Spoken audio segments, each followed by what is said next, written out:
O Brasil em chamas, o grito que ninguém quer ouvir. Corrupção, abandono e roubo contra os aposentados e o povo humilde. Denunciados por quem vive a política de verdade. Um relato cru, sem filtros, que expõe o jogo sujo, os lobistas e a falta de respeito com quem trabalhou a vida inteira. Prepare-se para a verdade que vai estremecer o país. Magno Malta, obrigado pela presença. Eu agradeço, senador Jalci, senadora Soraya. Eu não sou membro da comissão, né? A comissão ficou bem reduzida, então são poucos membros, mas é uma área que eu gosto muito, essa área investigativa, e odeio jogo. Odeio jogo. E são 3 mandatos em que se tenta nessa casa legalizar bingo, caramba, 4. E desde que eu cheguei aqui em 2003, pela primeira vez, em que, sim, o lobby é fortíssimo. Ninguém que convive e vive com isso está por amor. Eles não são entidades filantrópicas, é claro, né? É dinheiro, dinheiro. E não se importa, não há sensibilidade com quem está perdendo. Veja aí o que se revelou, o monstro contra os aposentados do Brasil. A gente fala os velhinhos, os mais pobres e tal, mas contra os aposentados, até aqueles que se aposentaram bem, por que eles precisam ser roubados? Se a aposentadoria é algo que é tirado de você mensalmente, para que você, ao chegar na sua terceira idade, você tenha condições de continuar sobrevivendo com o mesmo nível de quando você trabalhava. É uma lógica simplesinha de se fazer. A gente não tem que conviver.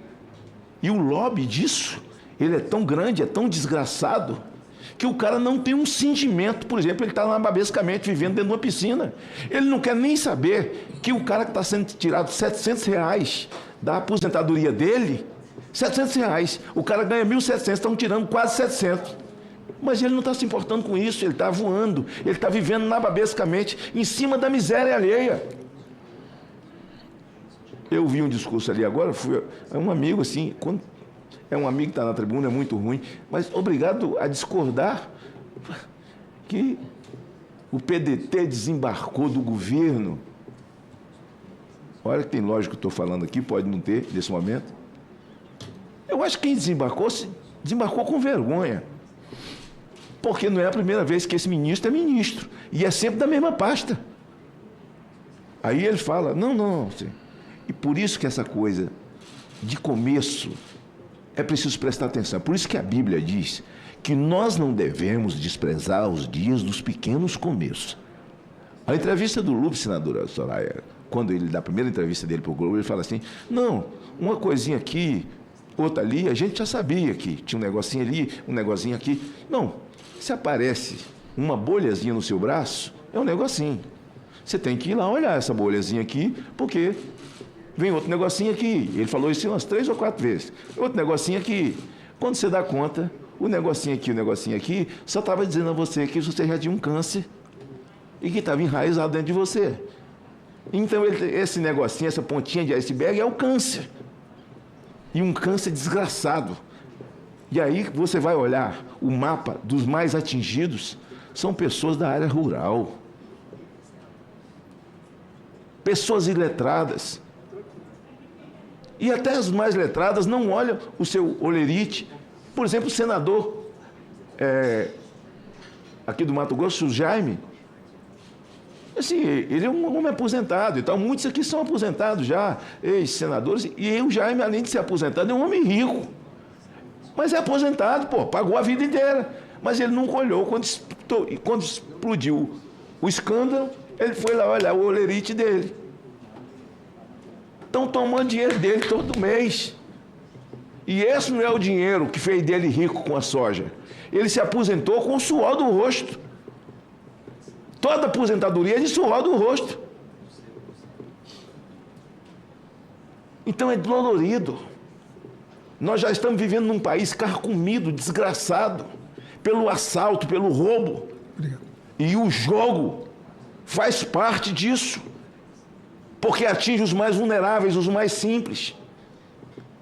Eu sei que nós não vamos chegar um momento, vai chegar um momento que a gente vai falar assim, a gente encerrou, nós já lutamos demais, mas quem é que, a não ser que a gente acabe com a internet. Se a gente fala, acabou a internet, zerou, aí nós vamos suspirar.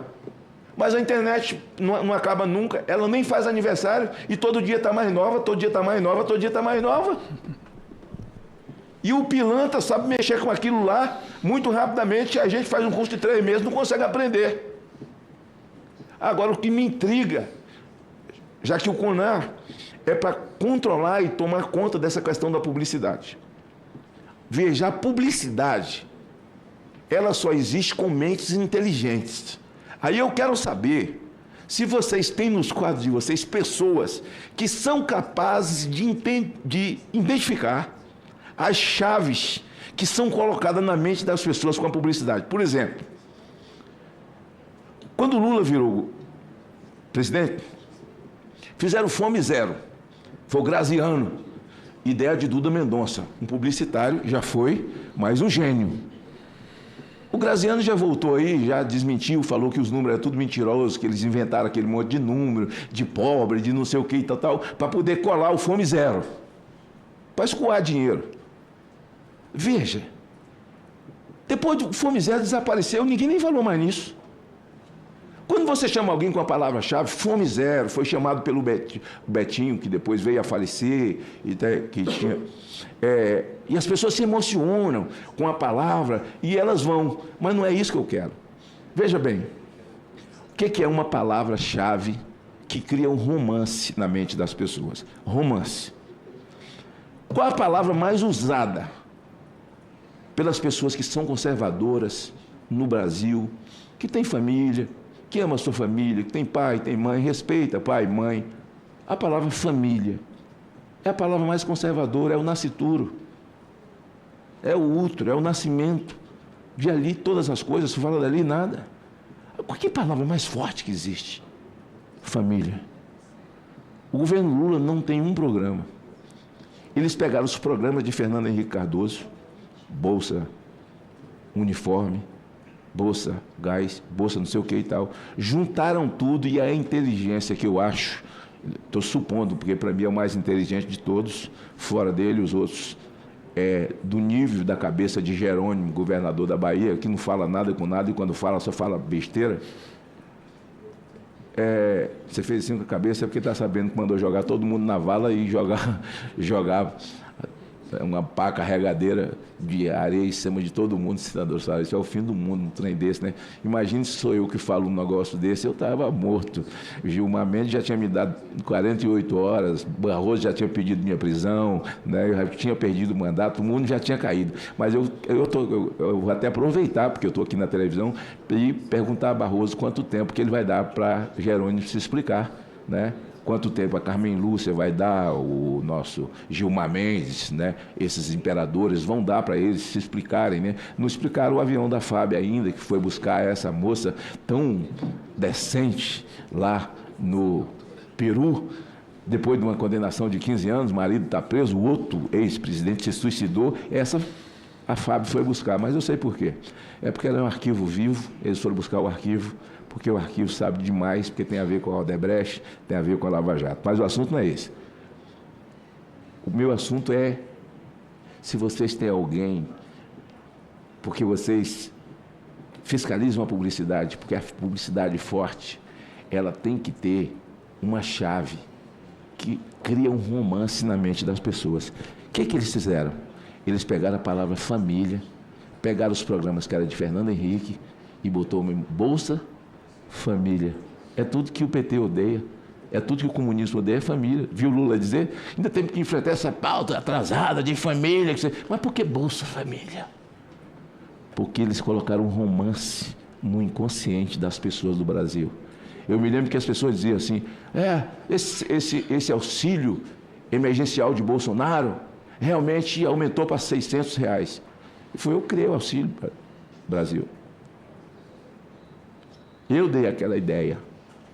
Mas as pessoas diziam assim, ó, cansei de ouvir. Realmente aumentou para R$600, mas quem criou foi Lula. Sabe por quê? O romance com a palavra família. A minha pergunta é, vocês têm gente com essa capacidade de estudar publicidade? Porque uma publicidade, ela só cola, ela só dá certo se você conseguir colocar a palavra que produz o romance na mente das pessoas. Então, se a gente vai para frente, por exemplo, aqui, um milionário desse, Damares começou a citar aqui, se aprova isso para a política, aí o cara fala, não, vou perpetuar aqui. Ele chega numa comunidade de 100, 200 pessoas lá e fala assim, ó, todo mundo que tiver bebê daqui para frente, eu vou dar um dinheiro aqui para vocês aqui, se for menina, bota nome de Beth. Bota nome de Beth. É Beth, Beth, Beth, Beth, Beth, Beth. Gerações de Beth, Beth, Beth, Beth, Beth, que a Beth nem precisa fazer propaganda mais. É um romance com uma palavra. Ele é criado. A minha pergunta é, vocês têm gente... Quer dizer, eu não sou doutor em nada, viu? Quero explicar logo. E eu só falo essas coisas desse jeito é porque eu não sou doutor em nada. Quem já se formou, tem um anel no dedo, aí tem que falar as coisinhas que ele aprendeu na faculdade. Eu não tive na faculdade, então eu me sinto no direito de falar qualquer coisa que me venha à cabeça e o meu sentimento. Eu sou um empírico. Agora, eu entendo da chave, eu entendo do romance. Vocês têm gente preparada nisso? Tem uma série do FBI que a gente assiste e que tem um indivíduo no meio.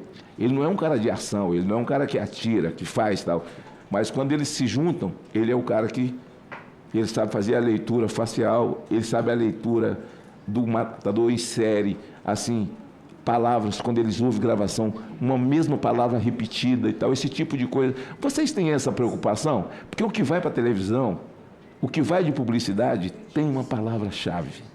Tem uma frase-chave para criar um romance, para que você tenha o maior número possível de pessoas se envolvendo. O maior número possível de pessoas se envolvendo. É a minha pergunta ao senhor, eu tenho preocupação realmente. Se tivesse ainda, o meu bloco tivesse vaga, eu entraria, porque me interessa muito essa questão, acho que poderia colaborar nesse sentido, mas vou participar mesmo sem ser membro da comissão, no sentido de que eu possa dar ao povo brasileiro a possibilidade de ouvir o que eu e outros pensamos. Nem toda comissão cabe todo mundo, né? E as pessoas acabam não sabendo, assim, de fato, sobre esses assuntos aqui que a gente participa, tem conhecimento, mas não faz parte em função de que tudo é feito aqui por conta da proporcionalidade de cada comissão. Essa comissão já está completa, né? Mas eu gostaria só de fazer essa pergunta e agradecer o nosso presidente Zalci e a senadora Soraya a possibilidade de fazer esse raciocínio. Então, o tal da Bolsa Família, o Brasil está desabando, está assim, ó, pé de frango está R$13 o quilo, pé de frango. Mas você vai falar com alguém e vai falar, mas o Bolsa Família, porque esse romance não vai acabar, não vai acabar. Obrigado, senador. Aproveito a oportunidade, inclusive, de... Chega de omissão, chega de impunidade. A hora é agora para mudar esse jogo corrupto e proteger quem mais sofre. Nossos aposentados, nossas famílias. Se você quer justiça e transparência, compartilhe essa denúncia. O Brasil merece mais do que discursos vazios, merece ação. Junto podemos fazer a diferença. A verdade não pode mais ser calada.